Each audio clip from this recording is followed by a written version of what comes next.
في هذا القانون انتم قاعد تسوون اللي تسوونه، لكن في النهايه احنا نتكلم كتيار سياسي او كبعض الرموز السياسيه اللي يشمل القانون، ما راح نطلع من المشهد السياسي. والمشهد السياسي مو مجلس الامه فقط. مجلس الامه جزء من الديمقراطيه. لكن احنا متواجدين. احنا نامل ان في قادم الايام ان هذا القانون تحديدا مش قانون المصيبه. لا اتكلم عن قانون جرائم الشرف والامانه. يمكن الاستاذ احمد راح يفصل فيه، بس انا بتكلم في جزئيه بسيطه حتى لا اطيل. قانون الشرف والامانه كلام واسع. شنو جرائم الشرف والامانه؟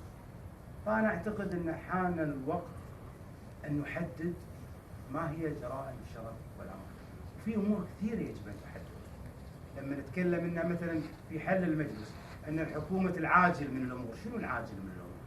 وانتم كقانونيين يمكن ادرى واعرف. يجب تحديد هذه الامور.